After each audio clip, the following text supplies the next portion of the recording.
Hi guys, welcome back to my YouTube channel. இன்றையோட வீடியோவில் நீங்கள் பார்க்க போகிறது என்னன்னு சொன்னாக்கா எங்களோட வீட்டில் இருக்கிற குட்டி தோட்டத்தை தான். ஸோ இதில் பழசும் புதுசும் எல்லாம் கலந்த செடி கொடி எல்லாம் இருக்குது. ஸோ அதை தான் இப்போ உங்களுக்கு காட்டுறேன், வாங்க பார்ப்போம். ஸோ இதெல்லாம் நீங்கள் பார்த்துட்டு இருக்கிறது எல்லாமே மிளகாய் செடிகள் தான், பல வெரைட்டிஸ் இருக்குது. அதை தான் நீங்கள் இப்போ பார்த்துட்டு இருக்கிறீங்க. ஸோ இதில் பூக்கள் எல்லாம் பூத்துருக்குது. நெக்ஸ்ட் டைம் அதெல்லாம் பற்றி காட்டுறேன் நான் உங்களுக்கு. ஸோ இது வட்டக்காய் செடி, அதாவது பூசணி செடின்னு சொல்லுவாங்களே அந்த செடிகளில். இது சாடியில் நான் வச்சுருக்கிறேன், தரையிலையும் வச்சுருக்கிறேன் கொஞ்சம். ஸோ இது முருங்கைக்காய் செடி, இது குறிஞ்சன் கீரை கொடி. ஸோ இது பசலி கொடி. இது கத்திரிக்காய் செடிகள் தான் இப்போ நீங்கள் பார்த்துட்டு இருக்கிறீங்க. 3-4 மட்டும் இருக்குது. ஸோ இதுவும் ஒரு வகையான மிளகாய் செடி. இது பசலி கொடி. ஸோ கத்திரிக்காய் செடிகள் தான் அதிகமாக ஒரு 4-5 செடிகள் இருக்குது.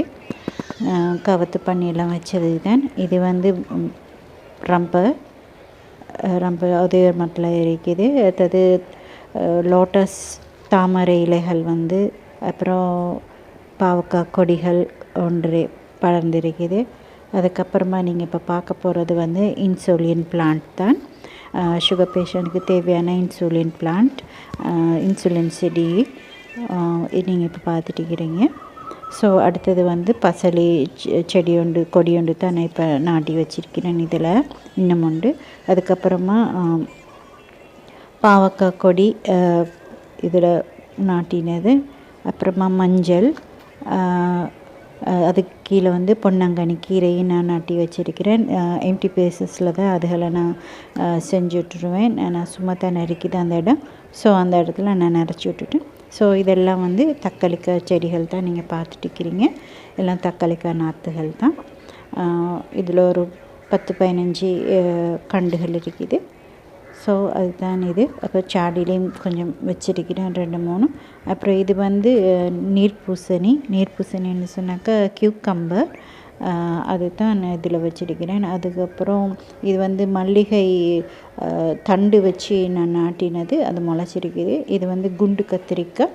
ஸோ தக்காளிக்காய் கண்டுகளும் மற்றது மிளகாய் செடி கண்டு விதைகள் போட்டிருக்கிறேன். மற்றது தேசிக்காய், அப்புறம் தோடங்காய், நாரங்காய், அது மாதிரி சின்ன சின்ன கண்டுகள் நாட்டி வச்சுக்கிறேன் சீட்ஸ் மூலமாக. ஸோ இப்போ நீங்கள் பார்த்துட்டு இருக்கிறது இந்த பக்கத்தில் இன்சுலின் பிளான்ட்டும் பொன்னாங்கண்ணி கீரையும் தண்டுகள் வெட்டினது நாட்டி விளைய வச்சுக்கிறேன். இதெல்லாம் தான் தேசிக்காய் கண்டுகளும் தோடங்காய் கண்டுகளும். அப்புறம் நாரங்காய் அப்படி இருக்குது. அப்புறம் தோடங்காய் கண்டுண்டு இது. அப்புறமா நீங்கள் பார்க்குறது என்னென்னு சொன்னாக்கா பாவக்காய் கொடி என்று தான். அதுக்கப்புறமா இருக்குது கச்சங்கொட்டை, அதாவது நிலக்கடலை, அதுவும் பதியம் போட்டு வச்சிருக்கிறேன். அடுத்தது தேசிக்காய் மரம் உண்டு. இன்னும் 3 வருஷம் ஆயிடுச்சு. இப்போ காய்க்கிற தருணத்தில் அது இருக்குது.